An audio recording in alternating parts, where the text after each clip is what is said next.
കുടുംബകോടതി വിഷയങ്ങളുമായി ബന്ധപ്പെട്ട് വരുന്ന പുതിയൊരു വീഡിയോയിലേക്ക് എല്ലാവർക്കും സ്വാഗതം. വീഡിയോ കാണുന്ന ആർക്കെങ്കിലും കുടുംബകോടതി വിഷയങ്ങളുമായി ബന്ധപ്പെട്ട് എന്തെങ്കിലും സംശയങ്ങളുണ്ടെങ്കിൽ കോൺടാക്ട് ചെയ്യാം.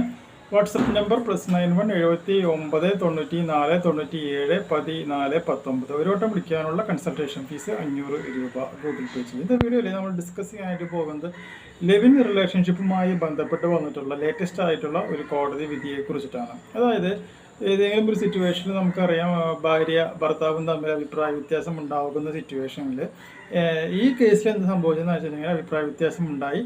ഭാര്യ എന്ത് ചെയ്യുന്നു, വേറെ ഒരു വ്യക്തിയുമായിട്ട് ലിവിങ് റിലേഷൻഷിപ്പിൽ പോവുകയാണ് ഉണ്ടായിട്ടുള്ളത്.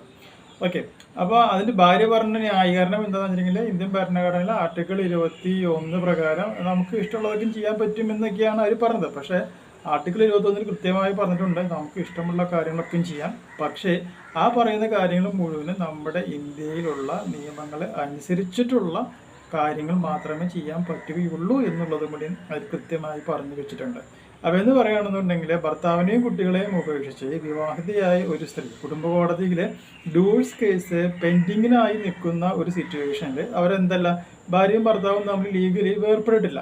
അങ്ങനെയുള്ള സിറ്റുവേഷനിൽ ഈ ഒരു സ്ത്രീ വേറൊരു വ്യക്തിയുമായിട്ട് ഒരു ലിവിങ് റിലേഷൻഷിപ്പിലേക്ക് പോവുകയാണ് എന്നുണ്ടെങ്കിൽ അവർക്ക് യാതൊരു വിധത്തിലുള്ള സംരക്ഷണങ്ങളും നൽകുവാനായിട്ട് കോടതി തയ്യാറാവുകയില്ല എന്നും അതിനെ നമുക്കൊരു ബൈഗാമിയായി ഭർത്തൃത്വമായി കണക്കാക്കുവാനായി സാധിക്കും എന്ന് തന്നെയാണ് കോടതി പറയുന്നത്.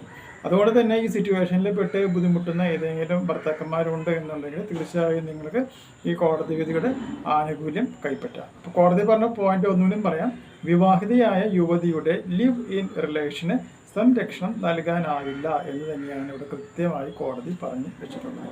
സോ ഈ ഇൻഫർമേഷൻ നിങ്ങൾക്ക് യൂസ്ഫുൾ ആയിട്ടുണ്ടെങ്കിൽ തീർച്ചയായും നമ്മുടെ ചാനലൊക്കെ സബ്സ്ക്രൈബ് ചെയ്യുക, തൊട്ടടുത്ത് കാണുന്ന ബെൽ ബട്ടണും എനേബിൾ ചെയ്യുക. പുതിയൊരു വീഡിയോ ആയിട്ട് വീണ്ടും കാണാം. ബൈ.